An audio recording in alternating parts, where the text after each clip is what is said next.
बोल वृंदावन हरिलाल की जय हो। बढ़िया सुंदर ढंग से जो ऐरावत भक्ति है उसको महाराज इंद्र रख लिए, फिर मंथन किए वहां। तो अब के बाद क्या निकला? कौस्तुभाक्षम अद्भुत रत्नम पद्मरागो महोदधे। कौस्तुभ मणि की माला निकल गई। देवता राक्षस दोनों माला लेने के लिए दौड़े, इसको हम रखेंगे हम रखेंगे। भगवान निराकरण किया। अरे हाथी को देवता रख लिए, घोड़े को राक्षस रख लिए, अरे मेरे को भी कुछ मिलना चाहिए, कम से कम समुद्र मंथन का चिन्ह। तो कौस्तुभ मणि की माला भगवान नारायण अपने गले में डालिए। कस्तूरी तिलकम ललाट पतले वक्षस्थले कौस्तुभम। उसी दिन से भगवान नारायण के वक्षस्थल में यानी हृदय में कौस्तुभ मणि का माला चमकता है। बोलो राधे राधे। फिर मंथन करे, फिर निकले वहां क्या? ततो भवत पारिजाता सुरलोका विभूषणम। पारिजात का वृक्ष निकला, और पारिजात का वृक्ष निकला। देवता राक्षस दोनों बोले का इसको कौन रखेगा प्रभु? बोले के सुरलोका विभूषणम। ये मृत्यु लोक के लायक नहीं है, सुरलोक यानी देवलोक में रहेगा। क्यों देवलोक फूल भेज दिए? कई इसका एक कारण है। पारिजात के फूल देखे हो, पारिजात का वृक्ष असली नहीं है, नकली वाले हैं। यहाँ असली वृक्ष के फूल में वो गुण है कि अगर कोई भी व्यक्ति ये पारिजात का फूल का सुगंध पा जाता है ना, उसको जीवन में बुढ़ापा नहीं आता। अब यहाँ लोगन बूढ़े हो रहे तब तो ये दशा है, अब जवान रहते तब। इसीलिए सुरलोका विभूषणम यहाँ नहीं रहेगा, देवलोक में रहेगा। देवलोक में ले जा करके लगा दिए। फिर मंथन किए तो अप्सरा निकल गई। तो भाई अप्सरा स्वतंत्र है, जिसके पास जाना चाहे जाए। सब अप्सरा राक्षसों को त्याग करके देवताओं को स्वीकार कर लिया। ऐसे बढ़िया सुंदर सुंदर रत्न वहां पर निकल रहे हैं। फिर मंथन किए तो आपके बाद तत्पश्चात् वीरभूत साक्षी श्री रमा भगवत परा सूर्यन्यन्ति दिशा कांत्या अभिजित सौदा मणि यथा। जैसे बिजली चमकती है ना, ठीक उसी प्रकार चमकती हुई वहां से क्या निकले? साक्षात श्री रमा भगवत परः। रमा अर्थात लक्ष्मी मैया। कार्तिक के महीना लग गया था उस समय जब लक्ष्मी जी निकली। अमावस्या की तिथि रही और अमावस्या को लक्ष्मी मैया बढ़िया सुंदर समुद्र मंथन से प्रकट होती है। देवता राक्षस दोनों दौड़े, हम रखेंगे हम रखेंगे। भगवान नारायण बोले का वो रहने वाले जाने जिसके पास रहना चाहे। लक्ष्मी मैया देखे सब पीछे दौड़ रहे हैं। लक्ष्मी जी रोक ली, कहे तिष्ठति तिष्ठति, रुक जाओ। जो हमारे योग्य होगा हम उसी के साथ रहेंगे। और सही बात है, लक्ष्मी सबके पास नहीं रहती। जो उसके योग्य होते हैं उसी के पास में लक्ष्मी रहती है। तो लक्ष्मी मैया देखे अपने योग्य, तो देवता और राक्षस यहाँ तक के महात्मा लोग भी दौड़े पीछे, हम भी रखें। इसको लक्ष्मी नहीं चाहिए, बताओ ना भाई, सबको लक्ष्मी चाहिए। तो लक्ष्मी मैया सबको कतारबद्ध बिठा दिए। देवता इधर बैठ जाओ, राक्षस इधर बैठ जाओ, महात्मा लोग इधर बैठ जाओ। और जयमाला लेकर के लक्ष्मी मैया ढूंढे अपने लायक। सबसे पहले बड़े बड़े महात्माओं के मंडली में गए। अत्रि है, भृगु है, वशिष्ठ है, चैवन है, दुर्वासा है, अंगिरा है, क्रतु है, पुला है, पुलस्त है, ऐसे बड़े बड़े महात्मा सब गए थे। सबको देखे, बोले गए कि हमारी योग्य नहीं है। क्यों नहीं है? इसलिए नहीं है कि देखो लक्ष्मी में एक गुण भी है। कौन सा गुण? अगर लक्ष्मी किसी के पास हो जाए ना तो व्यक्ति को मद हो जाता है अहंकार। और साधुओं के पास कहीं लक्ष्मी हो जाए तो साधुओं के हृदय में अहंकार हो जाएगा। और जिस दिन मान लो कि साधुओं के हृदय में अहंकार हो गया तो संसार का फिर कल्याण नहीं हो पाएगा। और दूसरी बात, साधु कहाँ रहते हैं? झोपड़ी में। अरे यहाँ ताला ऊपर ताला लगाए रखो महल में, मकान में, उसमें भी तो चोर जाता है, ताला तोड़ के चोरी करके लक्ष्मी ले जाता है, और झोपड़ी में कहीं रहने लग जाए लक्ष्मी, तब क्या होगा? इसलिए लक्ष्मी मैया वरण नहीं किए साधुओं को, ये हमारी योग्य नहीं है। अब राक्षसों के पास में गए, बड़े बड़े राक्षस बैठे हुए हैं, इसको भी वरण नहीं किए। क्यों? तो उसको पता था ये सब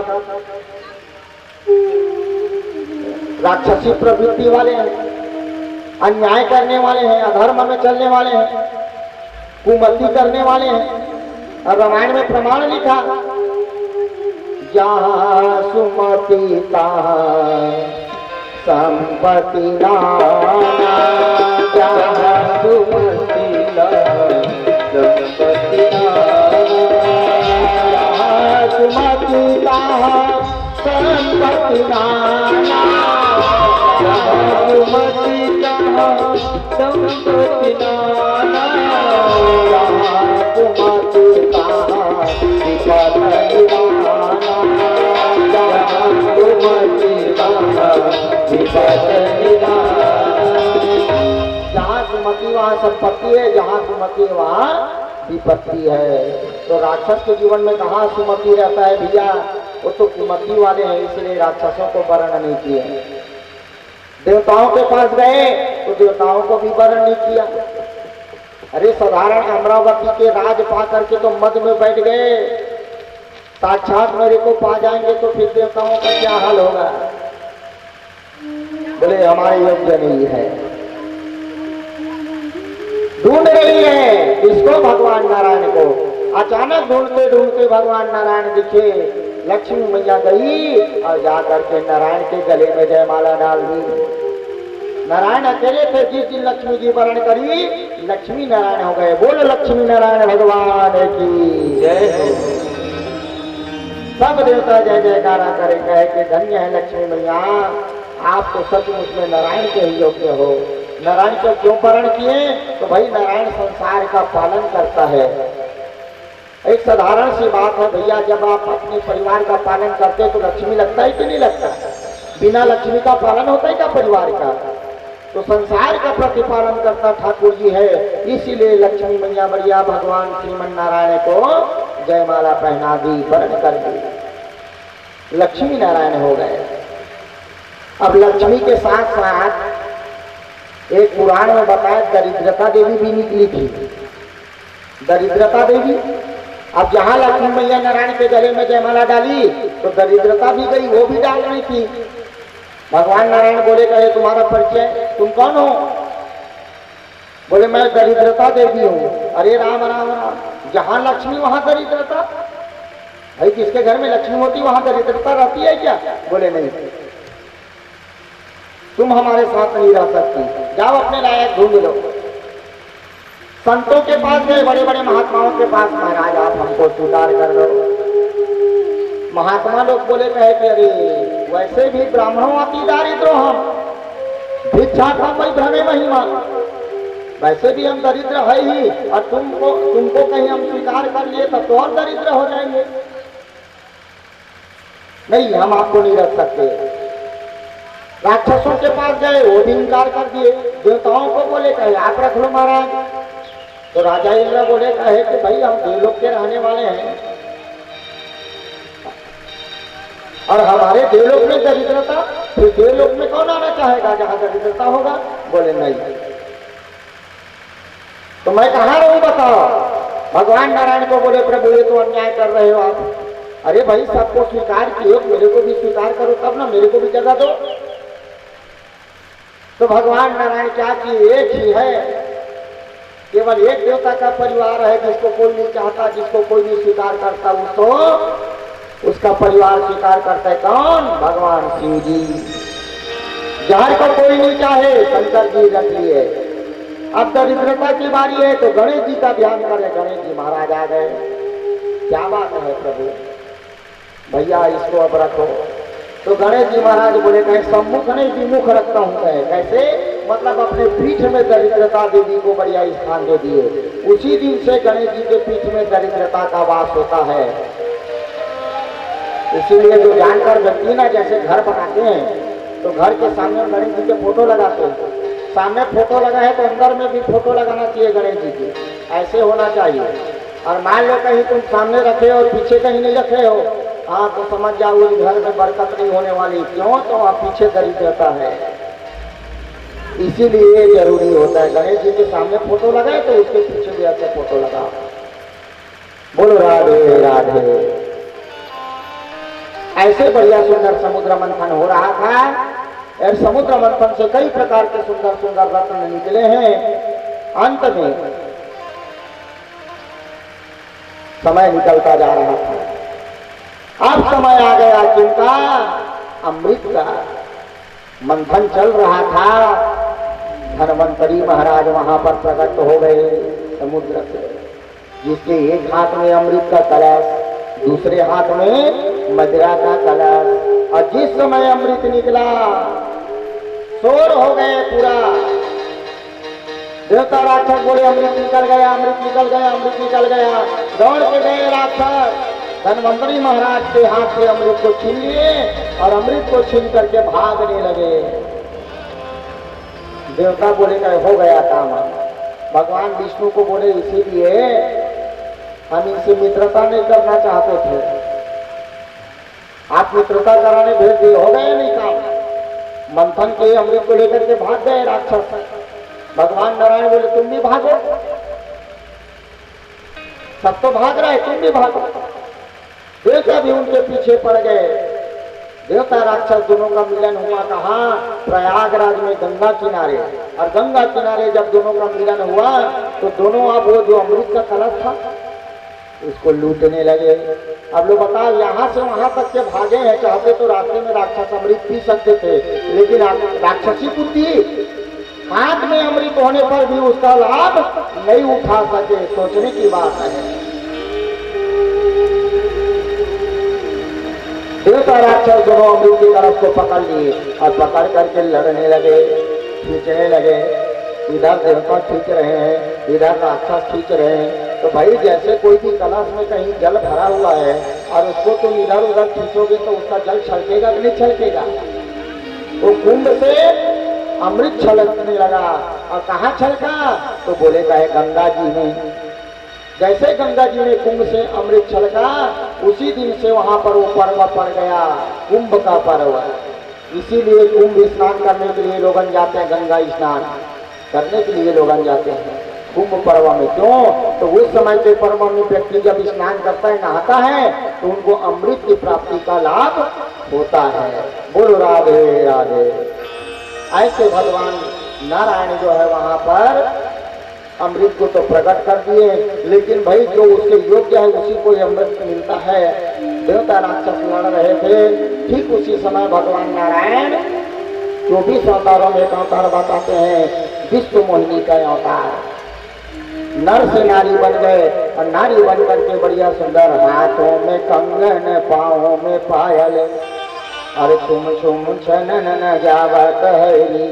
हाथ में कंगन, पाँव में पायल, कमर में गर्दनी, नाक में नथनी, कान में बाली, माथ में बिंदी, श्रृंगार किए और श्रृंगार करके छम छम छम छम बढ़िया सुंदर भगवान चले। पायल की आवाज सुने देवता राक्षस लड़ाई लड़ रहे थे, लड़ाई बंद। देखे पीछे मुड़ करके कौन है? तो अद्भुत स्त्री, ऐसे नारी जो जीवन में नहीं देखे थे ना देवता ना राक्षस। तिरछा देखते हुए जा रहे थे भगवान। जहां इनके रूप को देखे तो नाम ही विश्व मोहिनी, सब मोहित हो गया। आवाज लगा, है देवी रुक जाओ रुक जाओ रुक जाओ। भगवान रुक गए। क्या बात है भैया? काकम कंजल पलासाचे अकुतो आकिंचिके ससे तो कस्यासे वरमारो अमथंति वामनांसिना। बोले देवी तुम कौन हो? कहाँ से आ रही हो? कहाँ जा रही हो? क्या करती हो? क्या नाम है? भगवान बोले एक साथ इतना प्रश्न, तुमसे मतलब क्या? तो हम अपना परिचय दे? नहीं बताओ तो सही। बड़ी सुंदर लग रही हो, कहाँ से आ रही हो, क्या नाम है? तब वह देवी कहती है कि सुनो, मेरा नाम विश्व मोहिनी है, बहुत दूर से आ रही हूँ। कहाँ जा रही हो? बोले बड़े बड़े राजाओं के सभा में जा रही हूँ।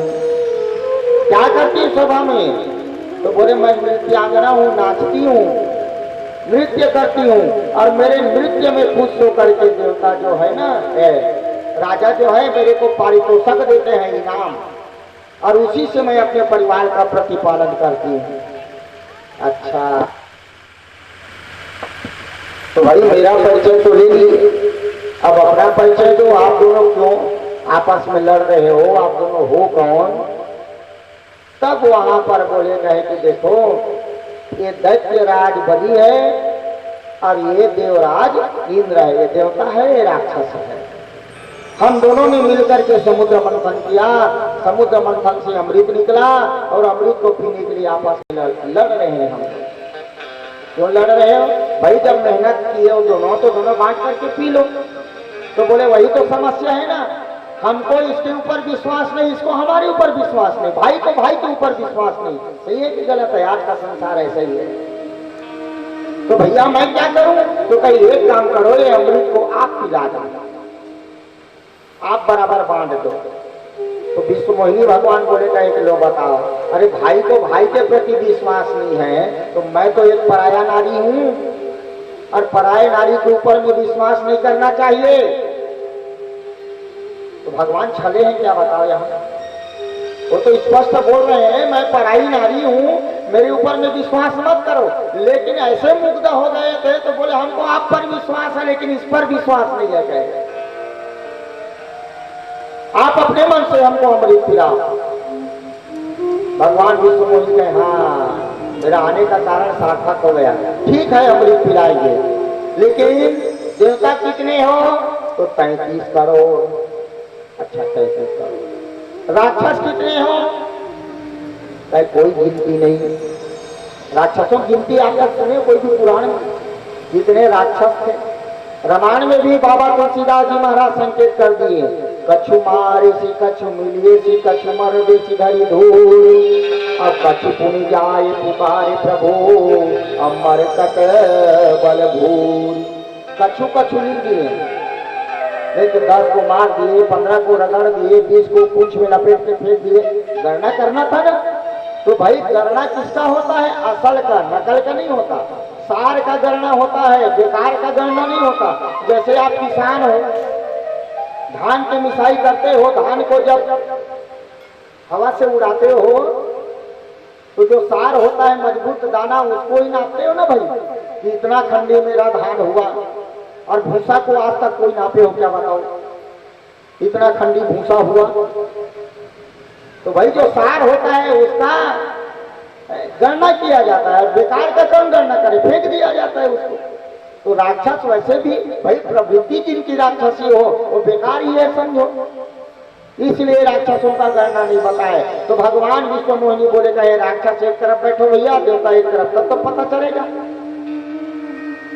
दोनों एक तरफ लाइन लगा के बैठ गए। विश्व मोहिनी भगवान अब अमृत पिलाने को तैयार। तो विश्व मोहिनी भगवान पूछे एक बात बताओ, अमृत पहले कौन पिएगा? देवता बोले हम पिएंगे, राक्षस बोले हम पिएंगे। फिर लड़ाई शुरू हो गई वहां। भगवान इशारे में देवताओं को बोले अरे तुम लोग धीरज तो धरो। सब देवता जान गए, कहे जाओ ये विश्व मोहिनी नहीं, ये विश्व मोहना है, नारी बन करके आई है। शांत हो गए सब देवता। इधर माया का पर्दा करके भगवान नृत्य करते हुए सब असुरों को अमृत के जगह में मदिरा पिला दिया। अब देवताओं की बारी आई तो देवताओं को बढ़िया सुंदर अमृत पिलाने लगे। राहु नाम का एक राक्षस बड़ा चालाक था, उसके मन में खटका आ गया, और इसी खटका के भाव लेकर के वो क्या समझे, अरे हम लोग पिए वो क्या है, ये लोग पी रहे हो क्या है। सूर्य और चंद्रमा के बीच में जाके बैठ गए। भगवान विश्व मोहिनी जी अमृत पिलाते पिलाते पिलाते पहुंच गए सूर्य के पास, सूर्य को दिया, वो पी गए। बीच में राहु बैठा, उनको दे दिया, वो पी गए।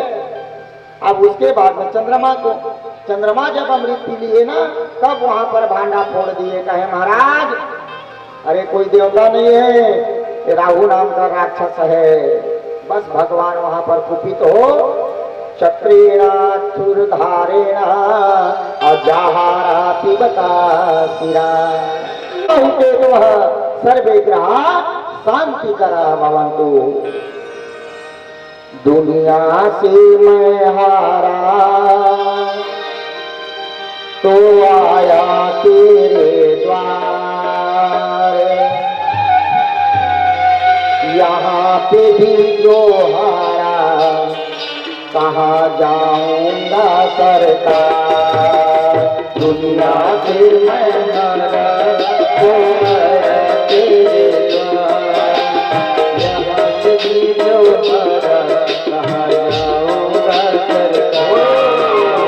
दुनिया से मैं हारा तो आया तेरे द्वार, जहाँ पे भी जो हारा कहाँ जाऊंगा सरकार।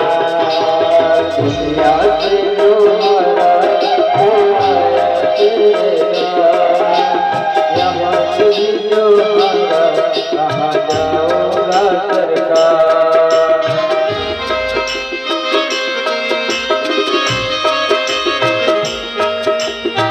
राधे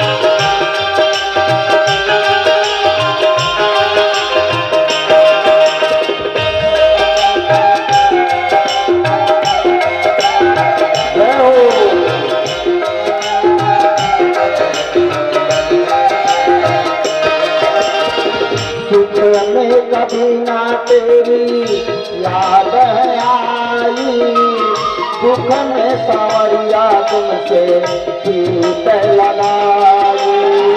सुख में कभी ना तेरी याद आई, दुख में सावरिया तुमसे गीत लगाई।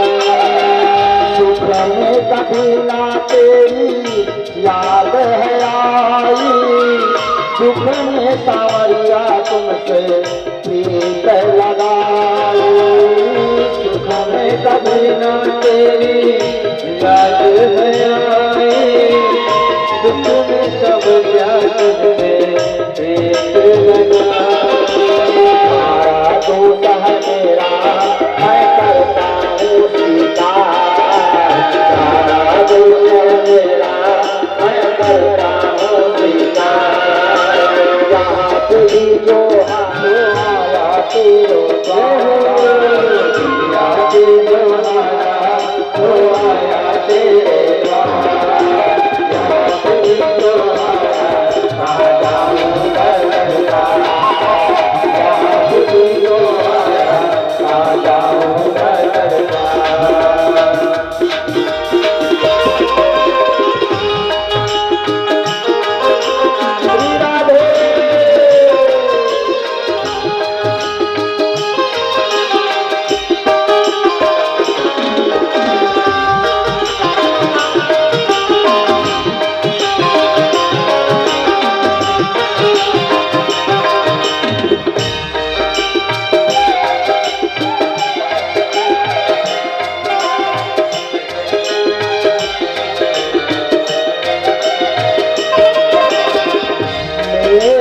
क्या है मैं तो जन्मों का हारा, तुमसे पूछेगा ये संसार सारा। मेरा तो क्या है मैं जन्मों का हारा, तुमसे पूछेगा ये संसार सारा। मेरा तो क्या है मैं तो जन्मों का हारा, तुमसे पूछेगा ये संसार सारा। मेरा तो क्या है मैं जन्मों का हारा तुम पे ही मुझे आए संसार का। डूब गई क्यों नैया तेरा कैसे बना, डूब गई क्यों नैया तेरा कैसे बना। यहाँ पे भी जो हारा आ जाऊं मैं सरकार, यहाँ पे भी जो हारा आ जाऊंगा सरकार। दुनिया से मैं हारा तो आया तेरे द्वारा, दुनिया से जो हारा तो आया तेरे द्वारा। यहाँ पे भी जो हारा आ जाऊंगा सरकार, यहाँ पे भी जो हारा आ जाऊंगा सरकार, यहाँ पे भी जो हारा आ जाऊंगा सरकार, यहाँ पे भी जो हारा आ जाऊंगा सरकार। बोले बाके बिहारी लाल की जय हो। ठाकुर जी के आश्रय रहो। फिर देखिए राक्षसों के हाथ में अमृत का कलश था, फिर भी अमृत को वो लोग नहीं पी पाए। जा पर कृपा राम के हुई, ता पर कृपा करें सब कोई। अमृत पिला दिया देवताओं को, मदिरा पिला दिए राक्षसों को। अब सब राक्षस मदिरा पिए, और मदिरा पिए यानी लड़ाई तो होनी ही है। भगवान वहां से चले गए। यहाँ पर देव और असुर के मध्य बड़ा घमासान संग्राम हुआ। भागवत ने संग्राम को नाम दिया देवासुर संग्राम। खूब लड़ाई हुई वहां। तो भाई देवता अमृत पी लिए थे, कहां मरेंगे। सभी राक्षसों को समाप्त कर दिया, कोई नहीं बचा। यहाँ तक बलि भी समाप्त, उसको भी मार गिराया। जय जयकारा करे राजा की बढ़िया सुंदर अमरावती की ओर ले गए। इधर दैत्य गुरु शुक्राचार्य जी को पता चला कि हमारे जितने भी जो शिष्य है सब समाप्त हो गए। आए, आ करके देखे तो सचमुच में सब राक्षस मरे पड़े थे। शुक्राचार्य जी के पास में विद्या था, संजीवनी विद्या, यानी मुर्दे को भी जीवित कर देते थे, ये गुण था। तो शुक्राचार्य महाराज क्या किए, जिसका सर धड़ से अलग नहीं हुआ था, भाई सर धड़ से अलग हो गया कैसे जीवित होगा। जिसका सर धड़ से अलग नहीं हुआ था उन सबको संजीवनी विद्या के द्वारा जीवित कर दिए। तो राजा बलि का भी सर धड़ से अलग नहीं हुआ था, बस राजा बलि को भी संजीवनी विद्या से बढ़िया जीवित कर दिए। राजा बलि जीवित हो गए।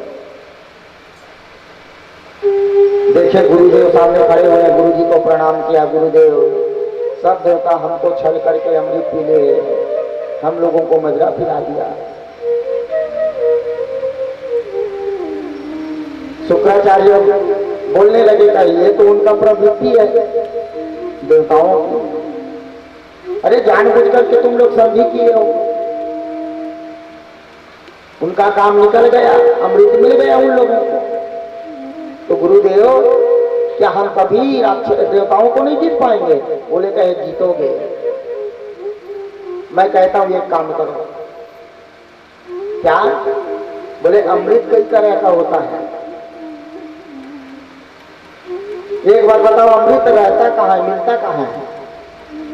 एक बार संतों के बीच में ऐसी बढ़िया सुंदर मंत्रणा हो।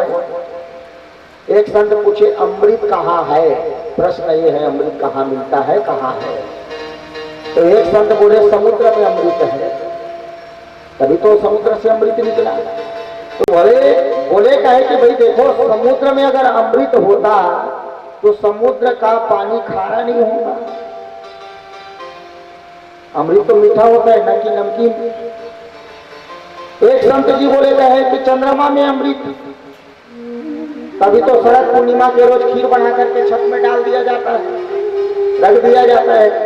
16 कला में जब चंद्रमा बढ़िया सुंदर आकाश में उगता है, उनके प्रकाश से अमृत झड़ता है और उस खीर में मिलता है, पड़ता है, और उसी खीर को बढ़िया प्रसाद के रूप में जब खाया जाए तो जो खीर खाता है ना वो व्यक्ति निरोगी हो जाता है। मतलब चंद्रमा में अमृत है। तो एक संत बोले अगर चंद्रमा में अमृत होता तो उसमें कालिक नहीं लगता, धब्बा नहीं लगता। अमृत में धब्बा नहीं लगता। अमृत जो है वो बेदाग होता है। अमृत कहाँ है? तो बोले अमृत, पहले पूछो अमृत कितने प्रकार के होते? तो कई प्रकार के अमृत है। कथामृत है, लीलामृत है, पंचामृत है, चरणामृत है, अमृत है, भजनामृत है, यज्ञामृत है। और हम पहले दिन ही बताए थे अमृत का प्रभाव गोकर्ण कथा में। ये अमृत दीर्घजीवी बना दिया, लेकिन यज्ञामृत कि कथामृत ये दीर्घजीवी नहीं बनाता, लेकिन दिव्य जीवी बना देता है। और फायदा दीर्घजीवी बनने में नहीं है, फायदा किसमें है? दिव्य जीवी बनने में। तो मैं तुमको दिव्य जीवी बना दूंगा, संकल्प करो 100 यज्ञ का। बस वहां पर संकल्प किया और जैसे संकल्प हुआ इधर राजा इंद्र को पता चल गया। राजा इंद्र कांपने लग गए, अब मेरा अमरावती को कोई नहीं बचा सकता। चिंता भर गया राजा इंद्र के हृदय में। और जहां हृदय में चिंता भर जाता है ना, तो ना भूख लगती है, ना प्यास लगती है, ना सोओगे तो नींद आती है। राजा इंद्र दुबले पतले होने लग गए, शरीर खिन्न होने लगा। राजा इंद्र की माँ अदिति मैया पूछे बेटा बात क्या है? तो राजा इंद्र पूरा कथा बता दिए। माँ इस समय राजा बलि 100 वर्षों में यज्ञ का संकल्प ले लिया है, और उनका यज्ञ कहीं पूर्ण हो जाएगा ना तो मेरा अमरावती मेरे हाथों से चला जाएगा। बस इसी बात की चिंता है।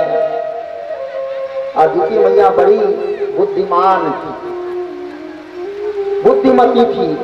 जहां बेटा की चिंता को जब जाने तो दौड़ के गए अपने पति परमेश्वर के पास। कौन? कश्यप जी के पास।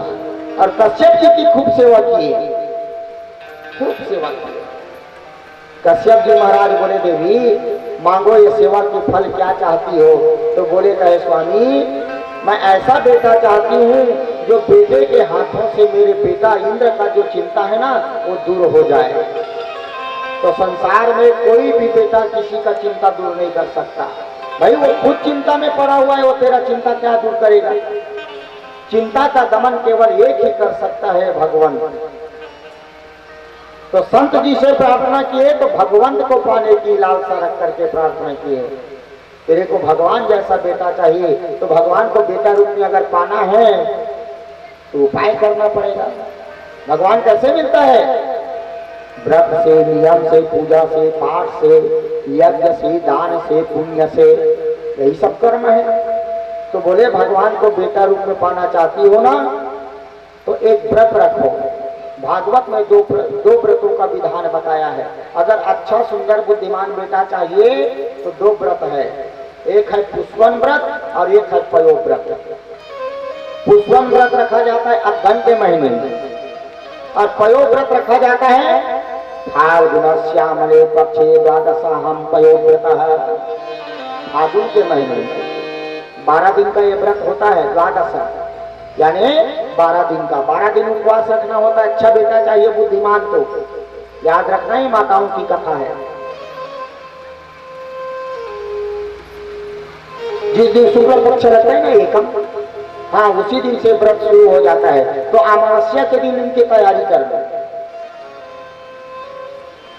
तो सुबह स्नान करना है सूर्य उदय पहले, और स्नान करने जाना है तो मौनी स्नान किया जाता है, और बहते हुए जल में स्नान किया जाता है नदी में। और स्नान जब करो तो पूरा डुबकी लगा करके स्नान किया जाता है। नियमता ये है, बढ़िया डुबकी लगा के स्नान करो। उसके बाद में बढ़िया सुंदर लोटा में जल लेकर के घर में आओ, तुलसी मैया में जल चढ़ाओ। सफेद वस्त्र पहनना होता है ये व्रत में, 12 दिन तक के सफेद कपड़ा पहनना है। बढ़िया सुंदर सफेद वस्त्र पहनो, दिव्य पाटा बिछा दो, लक्ष्मी नारायण जी की सोने की मूर्ति का स्थापना कर कलश जलाओ, और बढ़िया सुंदर लक्ष्मी नारायण जी की पूजा करो अपने हाथों से। और पूजा करने के पश्चात उपवास रखे, 3 टाइम पूजा किया जाता है इनका, एक सुबह, एक दोपहर और एक शाम को। तो सुबह बढ़िया पूजा कर लिए, दोपहर में 12 अक्षर मंत्र का 108 आहुति देना चाहिए, हवन करना चाहिए। बढ़िया सुंदर हवन बना लो और हवन बना करके बढ़िया हवन करो। ओम नमो भगवते वासुदेवाय, या मंत्र का 108 बार बढ़िया आहुति डालना चाहिए। और आहुति का है कि सांकला के नहीं, घी के नहीं, खीर की आहुति, खीर की आहुति दो। अब उसके बाद में हवन होने के बाद में बढ़िया वहां पर रोक दो। शाम के समय फिर बढ़िया सुंदर पूजा दीपक इत्यादि जला करके जो बचा हुआ खीर है हवन का, उसी खीर को प्रसाद के रूप में आपको खाना है। अब खीर खाए के है तो पेट भर नहीं खाना है। कैसे खाया जाता है? अर्ध है। वैसे कोई भी उपवास रखो, जब फलाहार करो तो आधा पेट फलाहार करना चाहिए। भले 5 मिनट बाद और दोबारा खा लो आप, लेकिन फलाहार आधा पेट ही किया जाता है। पूर्णता तृप्ति के अनुसार नहीं होता फलाहार, नाम है इनका फलाहार। कहते ना फलाहार करने जा रहे हैं, तो फलाहार यानी सीमित भोजन, उसको फलाहार कहा गया है। तो भाई थोड़ा भोजन करो आधा पेट, उसके बाद 10 मिनट बाद और खा लो ना आप। तो 11 दिन स्वयं अपने हाथों से भगवान लक्ष्मी नारायण की पूजा करना है। अब 12वां दिन बढ़िया सुंदर ब्राह्मण देवता को बुलाओ, बढ़िया पूजा कराओ, हवन कराओ, और 12 जोड़ा ब्राह्मण जिसका संतान हो, भाई संतान वाले ब्राह्मण 12 जोड़ा, पति पत्नी मतलब ब्राह्मण और ब्राह्मणी, ये 12 जोड़ा होना चाहिए। बढ़िया सुंदर अपने घर में बुलाओ और बुला करके उनकी पूजन कर, ब्राह्मणों की ब्राह्मणियों की सुंदर उनको भोजन कराओ, और भोजन करा करके दक्षिणा दे करके बढ़िया सुंदर आशीर्वाद ले करके उनको विदा करो। 12 दिन ऐसे जो भी माताएं करती हैं, उसके गर्भ से बिल्कुल विद्वान जैसा पुत्र जन्म लेता है, अच्छा बुद्धिमान बच्चे का जन्म होता है। बोलो राधे राधे। व्रत नियम संयम कभी भी निष्फल नहीं जाता। आज प्रमाण देख लो अदिति मैया की। अदिति मैया को कश्यप जी बताए तो ये पयोव्रत को धारण करी, और वही पयोव्रत के प्रभाव से भगवान नारायण जो है माता अदिति के गर्भ में प्रवेश किए। और जिस समय इनके गर्भ में प्रवेश किए, इनके गर्भ से प्रकाश निकलने लगा। सब देवता समझ गए कि भगवान का पदार्पण होने वाला है। और जिस समय भगवान का पदार्पण होना था तो शंखा दुदुम्भयो ने दूर मृदंगा पन्नवान का, तो चित्रावादे प्रतुर्याणाम अनिर्घोषा तुम लो भवता।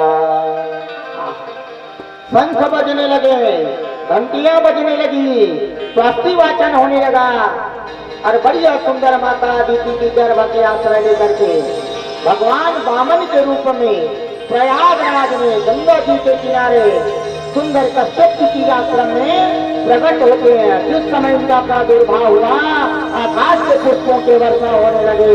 बोले वामन भगवान की। भगवान वामन का प्रकट हो गया, और जैसे भगवान वामन प्रकट हुए, कश्यप जी देखे भगवान के वामन अवतार को, आहा मन गदगद हो गया, बड़ा सुंदर है। तम बटुक वामनम दृष्ट्वा मोदमाना महर्षया। मन गदगद हो गया, प्रफुल्लित, धन्य है प्रभु, आज आप मेरे बेटा बनकर के मेरे आश्रम में आए हो, मेरा जीवन सार्थक कर दिए परमात्मन। सुंदर स्तुति करे, बड़े बड़े वेद पाठी ब्राह्मण आकर के स्वास्थ्य वाचन करे, और बढ़िया सुंदर ढंग से वहां पर भगवान के दर्शन के लिए सब पहुंचे। गायत्री के अधिष्ठात्री देवता होते हैं, गायत्री के अधिष्ठात्री देवता ये सब पहुंचे। जब भगवान को जब देखे ना, तो सबने क्या दिया? बोले गायत्री मंत्र दिया। उसके बाद बृहस्पति महाराज आए भगवान वामन के दर्शन करने। आहा, जब बृहस्पति जी देखे तो बढ़िया सुंदर यज्ञोपवीत दे दिए, जनेऊ दे दिए। कश्यप ऋषि देखे तो मेखला दे दिए। उसके बाद आकाश देवता बढ़िया सुंदर एक छाता दे दिए। ब्रह्मा जी महाराज कमंडल दे दिए। सप्त ऋषियों ने पूछ दिया, सरस्वती मैया रुद्राक्ष की माला दे दी और कुबेर जी ने भिक्षा का पात्र दिया, बढ़िया सुंदर भिक्षा पात्र दे दिया। ऐसे भगवान को बढ़िया सुंदर सब देवता भिन्न भिन्न प्रकार के वस्तु निश्चय कर रहे हैं। कुर्सी में बिठा दो, कुर्सी बिठा दो अभी। बोल वृंदावन बिहारी लाल की जय। भगवान का वामन का प्रादुर्भाव हो गया। बढ़िया सुंदर वहां पर जन्म उत्सव मनाए वामन भगवान का। सुंदर सुंदर संस्कार, वैसे मानव जीवन के अंतर्गत कलयुग में 16 संस्कार बताया गया है। सतयुग त्रेता द्वापर में 48 संस्कार होता था, लेकिन कलयुग में 16 संस्कार, जन्म से लेकर के मरण तक के 16 संस्कार माना जाता है। किसी और में हो या ना हो, लेकिन ब्राह्मणों में एक संस्कार होता है यज्ञोपवीत संस्कार, उपनयन संस्कार कहते हैं जिसको। तो यज्ञोपवीत संस्कार का जब समय आया तो भगवान वामन का यज्ञोपवीत, जब तक के ब्राह्मण यज्ञोपवीत नहीं पहनता तब तक वो भिक्षा का अधिकारी नहीं होता।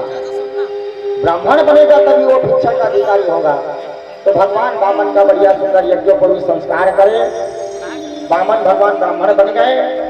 अब ब्राह्मण जब बने तो माता अदिति के आज्ञा अनुसार भगवान वामन भिक्षा मांगने गए। बेटा जा भिक्षा मांग के लाओ। तो सबसे पहले वामन भगवान कहाँ गए? ब्रह्माणी के पास गए और जाकर के आवाज लगाए, भिक्षाम देहि भिक्षाम देहि। ब्रह्माणी मैया निकली, सरस्वती मैया देखे बटुक ब्राह्मण के रूप में भगवान नारायण को, वाह वाह प्रभु, दुनिया को देने वाला आज मेरे पास मांगने आया है। सरस्वती मैया बोले मैं क्या दूं प्रभु आपको? तो क्या दिए? बढ़िया सुंदर ज्ञान के भिक्षा माता सरस्वती वामन भगवान को दे दिए। ध्यान देना कथा पर, ज्ञान के भिक्षा सरस्वती मैया दिए। अब उसके बाद वहां से भिक्षा लेकर के गए विष्णु लोक में। लक्ष्मी जी के पास आवाज लगाए, भिक्षाम देहि भवती भिक्षाम देहि। लक्ष्मी मैया काहे की भिक्षा दी? बोले धन की। जीवात्मा को 3 चीज चाहिए, ज्ञान और धन, और तीसरा अन्न। तो ज्ञान के भिक्षा सरस्वती जी से मिल गए, धन के भिक्षा लक्ष्मी जी से मिल गए। अब अन्न के भिक्षा माता अन्नपूर्णा के पास, पार्वती के पास। अन्नपूर्णे सदा पूर्णे शंकर प्राण वल्लभे। तो ज्ञान वैराग्य सिद्ध्यर्थम भिक्षाम देहि च पार्वती। आए मैया पार्वती भिक्षा दो। अन्नपूर्णा माता अन्न की भिक्षा बढ़िया सुंदर वामन भगवान को दे दिए। ज्ञान मिल गया, धन मिल गया, अन्न मिल गया, और तीनों को ले जाकर के अपने माता अदिति के आंचल में डाल दिए। माँ ये ज्ञान है, ये अन्न है, ये धन है। अब ये तीनों चीज व्यक्ति को मिल जाता है ना तो अपने आप को परिपूर्ण समझता है ना भाई? तीनों कहीं हो गया तो अपने आप को परिपूर्ण समझता है। लेकिन याद रखना, ज्ञान अभी तक के अधूरा है। और ज्ञान कब तक अधूरा रहता है? जब तक के ज्ञान को धर्म में न लगाओ। धन कब तक अधूरा रहता है? जब तक के धन को आप धर्म में न लगाओ। अन्न कब तक अधूरा रहता है? जब तक के अन्न को आप धर्म में न लगाओ। इसीलिए माता अदिति कहती है, बेटा ज्ञान के भिक्षा ले आए, अन्न के भिक्षा ले आए, धन के भिक्षा ले आए, लेकिन धर्म के भिक्षा भी बाकी बचा है। तो धर्म का भिक्षा कहाँ मिलेगा माँ? बोले जहाँ धर्म हो रहा है। धर्म कहाँ हो रहा है? राजा बलि के यहाँ यज्ञ होना यानी धर्म होना। तब भगवान वामन बढ़िया सुंदर ढंग से राजा बलि के यहाँ चले। तो यज्ञ कहाँ हो रहा था?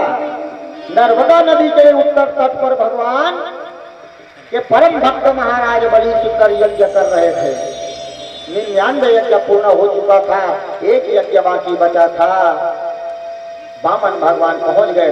छोटे से वामन उंगली की ऊंचाई, हाथ में दंड कमंडल लिए, छतरी लिए, खड़ाऊ पहने, वृक्षाला पहने भगवान वामन पहुंचे राजा बलि के यहाँ।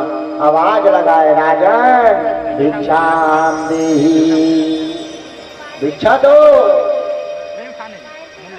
एक दूत देखे दौड़ के गए राजा बलि को सूचना दे दें। राजा बलि उस समय यज्ञ करने को बैठे थे। दूत गया, बोला महाराज द्वारे पे एक भिक्षुक ब्राह्मण आया है। राजा बलि गुरु महाराज से आज्ञा मांगे, गुरुदेव अगर आपकी आज्ञा हो तो मैं जाऊं, वो भिक्षुक ब्राह्मण को भिक्षा दे के आऊं? बोले ना, जब तक के अब यज्ञ पूरा ना हो तब तक के तुम नहीं जा सकते। क्यों? तो यज्ञ में बैठे हुए व्यक्ति उठ करके नहीं जाता। अब पूर्ण हो जाएगा तुम्हारा यज्ञ। तो कहे गुरुदेव कब तक के यज्ञ चलेगा, कब तक बेचारा खड़ा रहेगा? जाऊंगा, दूंगा, आऊंगा। बहुत मना किए गुरु महाराज ने, कि नहीं माने। राजा बलि चले आए और आकर के देखे भगवान वामन को। आहा, बड़ा सुंदर सा स्वरूप भगवान वामन का, देखते ही मन भावुक हो गया। बोले महाराज स्वागते नाभिनंदाथ पादौ भगवते बलि, तो अवनित्याचया मास मुक्त संगा मनोरमा, मुक्त संगा मनोरमा। भगवान बड़े वामन रूप में थे, भले वामन रूप में थे, लेकिन तेज उनका प्रकाश दूर से छटा जो है वो निखर रहा था।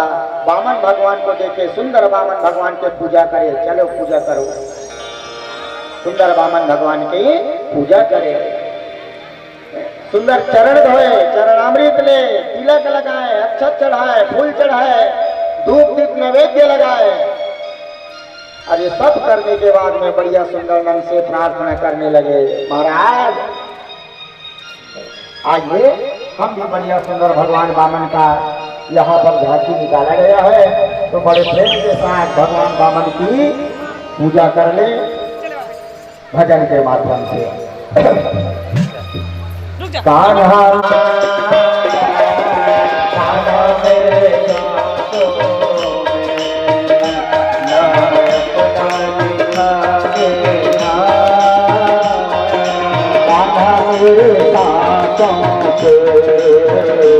नाम अपना लिखा देना,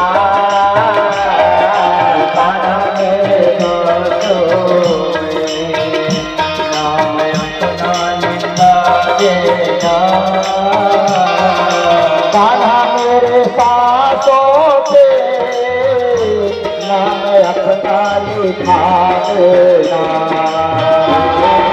कान्हा मेरे साथों पे नाम अपना लिखा देना, अरे फिर तो जन्म लूं मैं,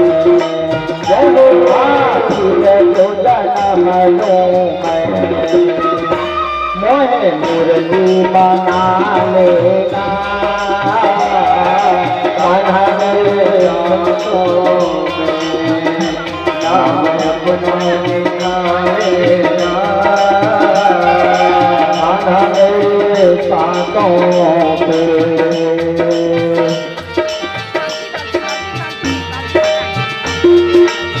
बोलो राधे राधे, बोलो वामन भगवान की।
मोहे अपने,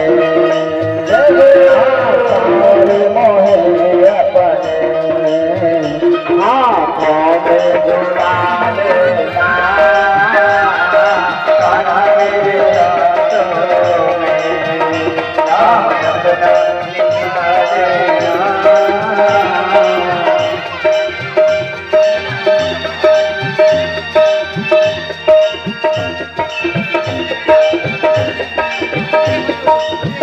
चलो जल्दी चलो जल्दी।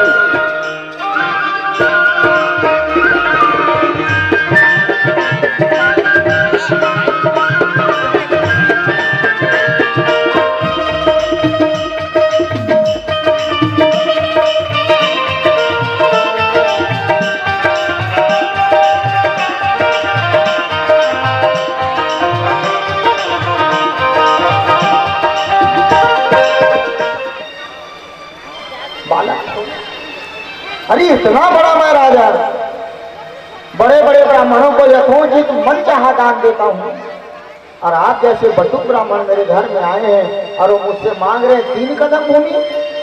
3 कदम भूमि में क्या होगा महाराज? 2 कदम में खुद खड़े हो, 1 कदम नाप लोगे, ना दुकान बनेगा ना मकान बनेगा। बामन भगवान बोले हमको दुकान मकान नहीं बनाना है, 3 कदम भूमि क्यों मांगे? बामन भगवान को पूछ रहे हैं महाराज 3 कदम भूमि क्यों चाहिए आपको? तो बोले कहे देखो हम ब्राह्मण हैं, और ब्राह्मण जो है शाम सुबह संध्या करते हैं, शाम के समय अग्निहोत्र करते हैं हवन, और हवन के वेदी 3 कदम का होता है, जिसको हम लोग 1.25 हाथ कहते हैं। 1.25 हाथ अर्थात 3 कदम। इसी दिन से प्रारंभ हुआ है 1.25 हाथ का नियम। कई लोग कहते हैं ना 1.25 हाथ क्यों किया जाता है?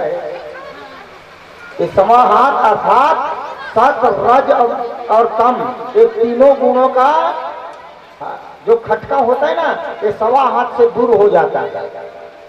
और व्यक्ति के जीवन में तीनों गुणों का ही खटका बनता है, सतोगुण का, रजोगुण का और तमोगुण का। इसीलिए हवन जब करो तो 1.25 हाथ लंबा, 1.25 हाथ चौड़ा, 1.25 हाथ गहरा वेदी बनाई जाती है, यानी 3 कदम। तो मैं ब्राह्मण हूँ, मेरे को हवन करना है, हवन के लिए भूमि चाहिए, दुकान मकान के लिए नहीं चाहिए। 3 कदम भूमि दो। राजा बलि बोले का 3 कदम के जगह 3000 कदम ले लो महाराज, मैं 3000 कदम दे दूंगा। बामन बोले पहले 3 कदम तो दे। अरे 300 कदम ले लो, 30 कदम ले लो। नहीं हम लेंगे तो 3 कदम। एक बार मुखारबिंद से निकल गया 3 कदम, यानी 3 कदम। बलि बोले ठीक है आपको इतना ही चाहिए तो मैं दे दिया। ऐसे नहीं बनेगा दे दिया कहने में, तो संकल्प कर दो। अक्षत रखे, चावल है ना, फूल रखे, दुर्वा रखे, और बढ़िया सुंदर जल ले आए 1 लोटा में, टोटी लगी हुई लोटा ऐसे जलधारा डालने के लिए। जैसे संकल्प दे रहे थे पहुंच गए, गुरु महाराज हाथ पकड़ लिया। राजन ध्यान से देखो इसको, ये कौन है? ये साक्षात वही नारायण है जो देवताओं को अमृत पिला दिया और असुरों को मदिरा पिला दिया। आज तुम्हारे यज्ञ पूरा ना होगा करके भंग करने आए हैं। ये 3 कदम में क्या नाप लेंगे कोई ठिकाना नहीं, इसके चक्कर में मत पड़ो। गुरु महाराज भाई, गुरु ही जो है ना जीवात्मा को परमात्मा का बोध कराता है।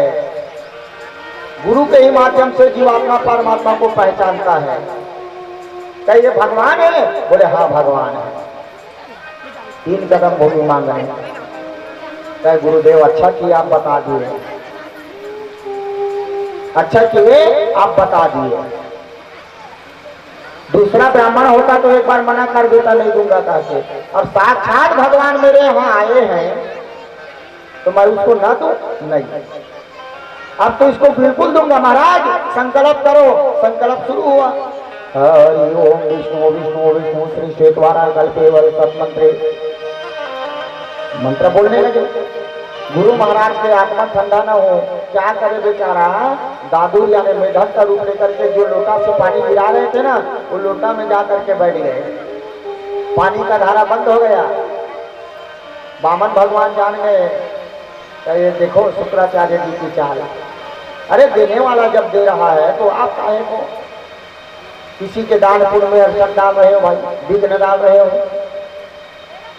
क्या कचरा आ गया, वहीं पर एक कुसा पड़ा हुआ था टीन का, कुसा को उठा करके वो छेद में डाल दिया, और वो कुसा जो है ना, न इधर गया न इधर गया, सीधा शुक्राचार्य के बाएं आंख में लग गया, उनका आंख फूट गया, बाहर निकल गया। जिसका भी व्यक्ति दान पुण्य में विघ्न बाधा डालता है, बोले दाहिना आंख फूट ही जाता है, मैं बता रहा हूँ। इसलिए दान पुण्य में विघ्न बाधा नहीं डालना चाहिए। बोलो राधे राधे। वैसे धर्म कर्म में किसी की विघ्न बाधा नहीं डालनी चाहिए। बाहर निकल गए।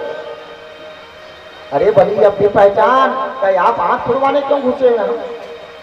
जाओ आप, मैं दे रहा हूँ या नहीं दूंगा या नहीं दूंगा। बढ़िया संकल्प हो गया। भगवान वामन को बोले प्रभु अब नाप लो। वामन भगवान बोले नाप लूं? हाँ नाप लो। तो भैया जिनके पूरा शरीर में ब्रह्मांड समाया हुआ है, उसको कौन पूर्णता 3 कदम दे सकता है?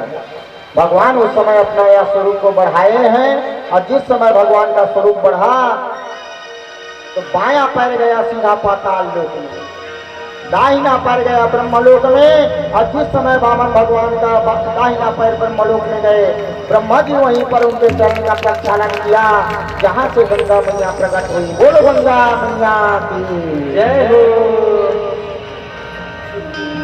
2 कदम दे तीनों लोग तो भवन को नाप लिए। अब तीसरा कदम बाकी है। 3 कदम दिए थे। बली तीसरा कदम कहाँ रखूं? अब राजा बड़ी सिर झुका ले। अब कुछ बच्चे चली है तो काला दो के। अरे तुम तो बोल रहे थे ना 3000 कदम ले लो, 300 कदम ले लो, 30 कदम ले लो। बताओ 3 कदम पूरा नहीं हो रहा, और संकल्प देने के बाद में मान लो कहीं दान पूरा नहीं करोगे तो दोष लगता है, पाप लगता है, नरक जाओगे। सोच लो। राजा बलि रोने लग गया, भगवान अब मैं करूं तो करूं क्या?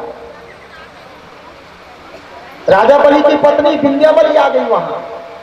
शोरगुल सुने ना, विंध्याबली आ गई। क्या बात है महाराज?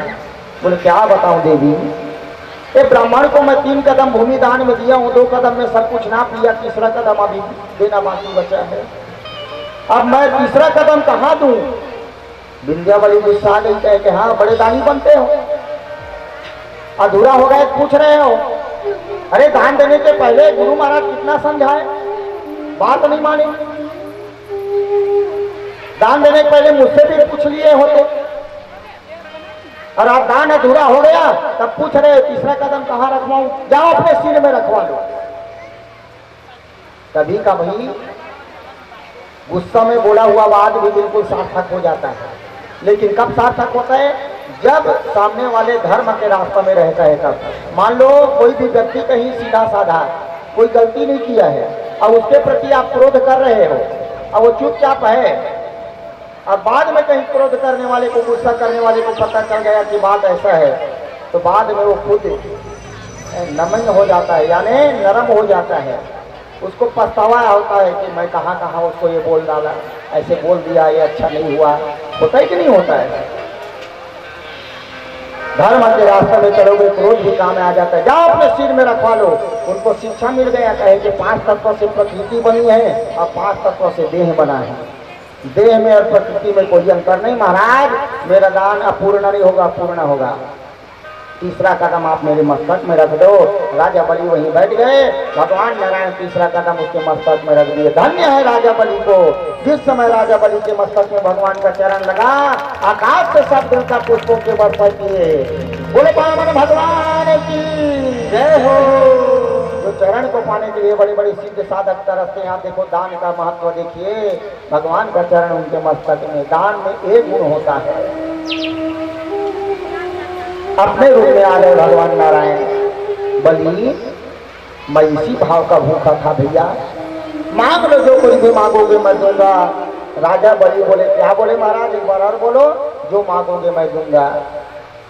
भगवान कहते हैं जो मांगोगे दूंगा। बलि कहते हैं महाराज क्षमा करना, मैं आपसे मांगता, क्योंकि संसार में सब आपसे मांगते हैं, दाता एक राम भिखारी सारी दुनिया।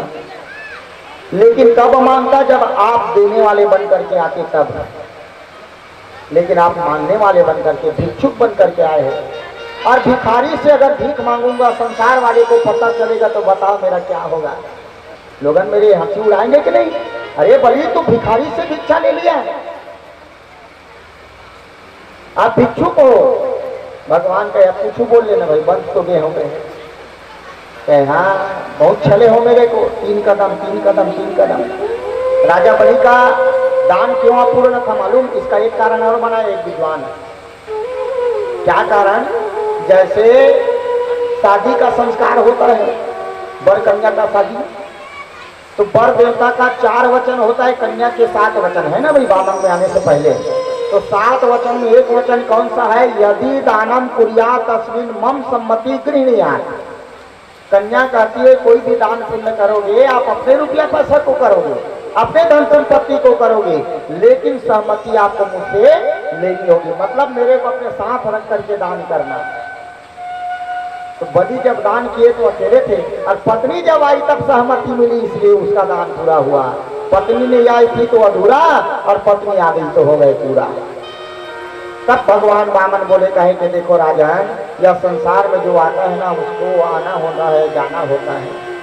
तुम्हारा दान धर्म बड़ी सुंदर है, इसलिए मैं तुमको ये दान के प्रभाव के कारण सुंदर सुतल लोक दे रहा हूँ। तुम जाओ और जा करके सुतल लोक में बढ़िया सुंदर वास करना। राजा बलि बोले आप बोलो और मैं चला जाऊं? नहीं, जाऊंगा लेकिन एक शर्त में जाऊंगा। अरे भाई सुतल लोक में गया, हो सकता है कोई आप जैसे छलिया और पहुंच जाए छलने, इसलिए जो सुतल लोक में मैं रहूंगा वो सुतल लोक की रखवाली आपको करनी होगी। जो महल में मैं रहूंगा वो महल के पहरेदारी आपको करनी होगी। भगवान वामन बोले कहे चलो यहीं से हम अपना नौकरी शुरू करते हैं। तावत सुतल मध्यास्ताम विश्वकर्मा विनिर्मताम। विश्वकर्मा जी द्वारा निर्मित हुआ सुतल लोक, जहाँ पर राजा बलि भगवान को लेकर के आए और महल अंदर में राजा बलि रहने लगे। वो महल के दरवाजे में भगवान विष्णु पहरेदारी करने लगे। नाम पहाड़ू दिवस ऋषि ध्यान तुम्हारे कपार। धन्य है जिनके पहरेदारी अगर ठाकुर जी करे। भला बताओ काम क्रोध मद लोभ मोह मत्सर अहंकार रूपी चोर घुस सकता है क्या? बोले नहीं। इसलिए आप भी, हमारा जो ये देह है ना वो सुतल लोक है, और ये देह रूपी सुतल लोक में 9 दरवाजे हैं। हर एक दरवाजा में बढ़िया राम रूपी पहरेदार खड़ा कर दो। आपके हृदय में काम क्रोध बिल्कुल नहीं घुस पाएगा। और काम क्रोध ही तो ये देह को मलिन करता है प्यारे बंधुओं। इसी के माध्यम से हमारा विचार बदलता रहता है। बिल्कुल राम रूपी पहरेदारी के लिए बिठाना चाहिए। एक कथा से ऐसी शिक्षा मिले। 1 महीना हो गया पहरेदारी करते, 2 महीना 3 महीना हो गया। इधर लक्ष्मी मैया नारायण को ढूंढ रही है, मेरा नारायण कहाँ है कहाँ है कहाँ है। नारद जी मिल गए। नारद जी महाराज बताए लक्ष्मी मैया अब उनका आसरा छोड़ दो। कहे क्यों? वो नहीं मिलने वाले हैं। अरे उसको तो स्पेशल नौकरी मिल गई। तो लक्ष्मी कहे कोई भी नौकरी करे, दिन में नौकरी करता है तो रात में छुट्टी होती है, रात में नौकरी करता है तो दिन में छुट्टी होती है। ज्यादा नहीं, सप्ताह में 1 दिन छुट्टी होती है, संडे। कोई भी त्योहार में छुट्टी मिलती है। तो कहे आपके पति के लिए कोई संडे मंडे नहीं है? कहे न दिन और रात, उनका तो बस दिन और रात वहां ड्यूटी है, कोई त्योहार में भी छुट्टी नहीं मिलेगी। लक्ष्मी रोने लग गई। कहाँ पर है? सुतल लोक में राजा बलि के यहाँ। मैं जाके बलि से मांग के आऊंगी। नारद जी बोले ऐसे नहीं मिलने वाला। याद रखना जीवात्मा परमात्मा का मिलन संत ही कराता है। आज लक्ष्मी मैया भी संत जी का सहारा ले रही है। कैसे मिलेंगे? बोले बस तो सावन का महीना आया है। सावन के महीना में पूनम के रोज रक्षाबंधन का पर्व पड़ता है, जिस दिन हर बहन अपने भाई के कलाई में राखी बांधती है। तू भी बहन बनकर के बलि की कलाई में राखी बांध देना। अब राखी जब बहन बांधती ना तो उनको दक्षिणा दिया जाता है। बलि जब दक्षिणा मांगने को बोले तो भगवान को मांग लेना, वहां रहना रह दे। बढ़िया सुंदर उपाय बता दिए। लक्ष्मी मैया समय के इंतजार करे। रक्षाबंधन का त्योहार आया। एक थाली में आरती सजाई, अक्षत रखे, फूल रखे, चंदन कुमकुम रखे, राखी रख लिए, मिठाई रख लिए। परीक्षित देखो, संसार वाले लक्ष्मी को पाने के लिए लक्ष्मी के पीछे भागता है, लेकिन आज देखो लक्ष्मी किसके पीछे भाग रही है? बलि के पीछे। ये दान का ये महत्व होता है, इसीलिए लोग दान करते हैं। लक्ष्मी मैया चली आई सुतल लोक में। अब सुतल लोक में आकर के महल के किनारे में बैठ गई, इंतजार कर रही है लक्ष्मी मैया राजा बलि की। थोड़ी देर बाद में महाराज बलि पहुंचे, बलि को देखते ही रोना शुरू कर दिए लक्ष्मी मैया। अब जब लक्ष्मी मैया रोए ना तो बलि सुने रोने की आवाज पहुंच गए, सामने खड़े हो गए, पूछने लगे बहन क्यों रो रही हो? जहां बहन कहे और जोर से रोना शुरू करे, क्यों रो रही हो? कहे क्या बताऊं भैया, आज कितना सुंदर राखी का पर्व है। आज के दिन हर बहन अपने भाई के कलाई में राखी बांधती है, लेकिन मैं वो अभागन बहन हूं जिसके पास राखी तो है लेकिन कलाई नहीं है। बलि को बड़ा दुख हुआ, कहे बहन तुम्हारे जीवन में भाई की कमी है और मेरे जीवन में बहन की कमी है, और ऐसे सुंदर पर्व में जब दोनों मिले हैं ना तो तेरी जीवन की कमी मैं पूर्ण कर देता हूँ, मेरे जीवन की कमी तू पूरी कर दे। तू बहन बन जा, मैं भाई बन जाता हूँ। लक्ष्मी कहे इसीलिए तो आई हूँ। बलि बोले क्या बोली? कुछ नहीं, आप जैसे भाई पा करके मैं संतुष्ट हो जाऊंगी। चलिए अब महल के अंदर चलने लगे।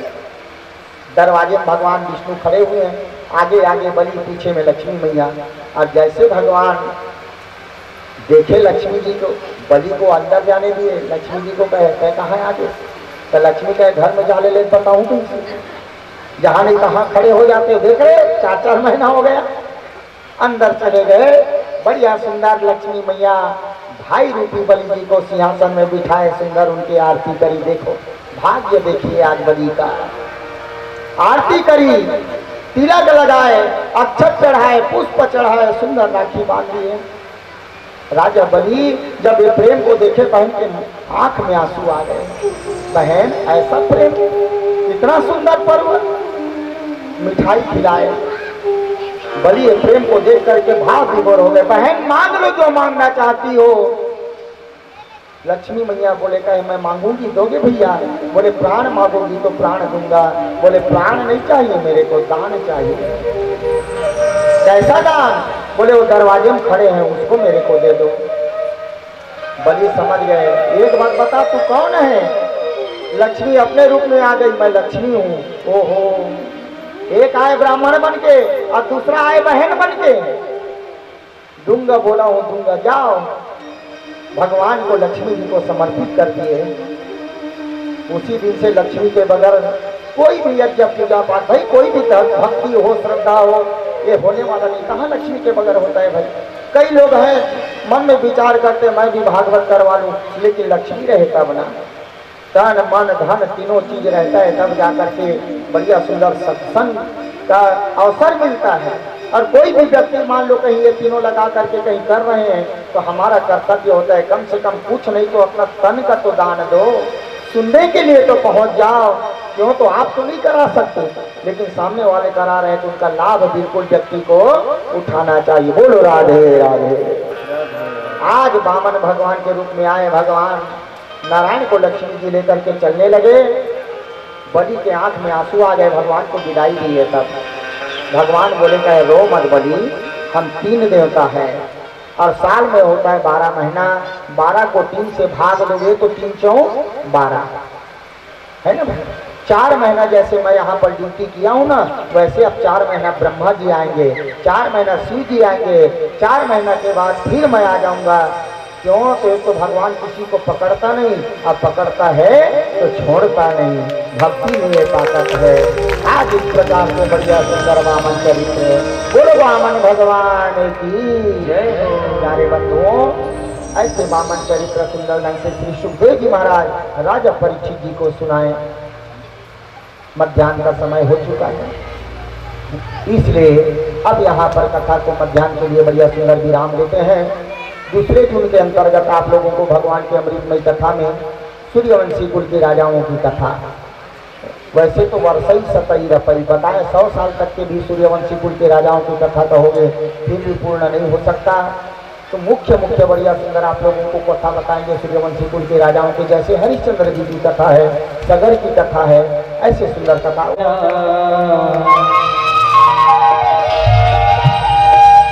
मुरली बजा के मोहना क्यों कर दिया किनारा, मुरली बजा के मोहना क्यों कर दिया